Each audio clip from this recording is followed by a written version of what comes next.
Hi ಎಲ್ರಿಗೂ ನಮಸ್ಕಾರ. Welcome back to my YouTube channel. ನಾನು ನಿಮ್ಮ ಮಾನಸ.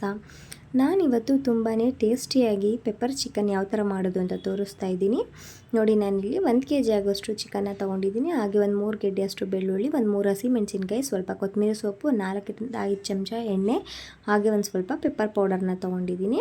ಸೊ ಇವಾಗ ಹೇಗೆ ಮಾಡೋದು ಅಂತ ನೋಡೋಣ ಬನ್ನಿ. ಮೊದಲಿಗೆ ಒಂದು ಬಾಣಲೆನ ಇಟ್ಕೊಂಡು ನಾನಿಲ್ಲಿ 4ರಿಂದ 5 ಚಮಚದಷ್ಟು ಎಣ್ಣೆನ ತೊಗೊಂಡಿದ್ದೀನಿ. ಚೆನ್ನಾಗಿ ಕಾಯಬೇಕು. ಎಣ್ಣೆ ಕಾದ ನಂತರ ಹಸಿಮೆಣಸಿನ್ಕಾಯಿನ ಹಾಕ್ಕೊಂಡು ಚೆನ್ನಾಗಿ ಫ್ರೈ ಮಾಡ್ಕೊಳ್ಳೋಣ. ಇದಾದ ನಂತರ ನಾನು ಬೆಳ್ಳುಳ್ಳಿನೂ ಕೂಡ ಹಾಕ್ಕೊಂಡು ಚೆನ್ನಾಗಿ ಫ್ರೈ ಮಾಡ್ಕೊತೀನಿ. ಎಣ್ಣೆಲೆ ಬೆಳ್ಳುಳ್ಳಿ ಎಲ್ಲ ಚೆನ್ನಾಗಿ ಫ್ರೈ ಆಗಬೇಕು. ಸ್ವಲ್ಪ ಕಲರ್ ಕೂಡ ಚೇಂಜ್ ಆಗಬೇಕು. ನೋಡಿ, ಇವಾಗ ಕಲರ್ ಚೇಂಜ್ ಆಗಿದೆ ಬೆಳ್ಳುಳ್ಳಿದು. ಈಗ ನಾನು ತೊಳೆದು ಇಟ್ಕೊಂಡಿದ್ದಂಥ ಚಿಕನ್ನ ಹಾಕ್ಕೊತೀನಿ. ಈ ಚಿಕನ್ನು ತುಂಬಾ ಟೇಸ್ಟಿಯಾಗಿರುತ್ತೆ ಈ ಥರ ಮಾಡೋದ್ರಿಂದ. ನೋಡಿ, ಈಗ ರುಚಿಗೆ ತಕ್ಕಷ್ಟು ಉಪ್ಪನ್ನು ಹಾಕ್ಕೊಂಡು ಚೆನ್ನಾಗಿ ಮಿಕ್ಸ್ ಮಾಡ್ಕೋಬೇಕಾಗತ್ತೆ. ನಾವು ಸಿಂಪಲ್ಲಾಗಿ ಬೇಳೆ ಸಾಂಬಾರು ಅಥವಾ ರಸಮ್ಮು ಏನಾದರೂ ಮಾಡಿಕೊಂಡಾಗ ಸೈಡ್ ಡಿಶ್ಶಾಗಿ ತುಂಬಾ ಚೆನ್ನಾಗಿರುತ್ತೆ.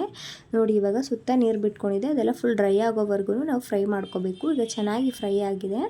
ಈಗ ನಾನು ಇದಕ್ಕೆ 2 ಟೇಬಲ್ ಸ್ಪೂನ್ ಆಗುವಷ್ಟು ಪೆಪ್ಪರ್ ಪೌಡರ್ನ ಹಾಕ್ಕೊಂಡು ಮೇಲೆ ಸ್ವಲ್ಪ ಕೊತ್ತಂಬರಿ ಸೊಪ್ಪನ್ನು ಹಾಕ್ಕೊಂಡ್ರೆ ರೆಡಿ ಆಗುತ್ತೆ. ಈಗ ಚೆನ್ನಾಗಿ ಮಿಕ್ಸ್ ಮಾಡ್ಕೋಬೇಕು. ಅದೆಲ್ಲ ಫುಲ್ಲು ಡ್ರೈ ಫ್ರೈ ಆಗೋವರೆಗೂ ನಾವು ಕೈ ಬಿಡ್ದಂಗೆ ಈ ಥರ ಮಿಕ್ಸ್ ಮಾಡ್ಕೊತಾ ಇರಬೇಕು.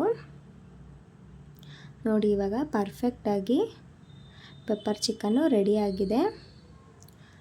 ನೋಡಿದ್ರಿ ಅಲ್ವಾ ಎಷ್ಟು ಈಸಿಯಾಗಿ ಮಾಡ್ಕೋಬೋದು ಅಂತ.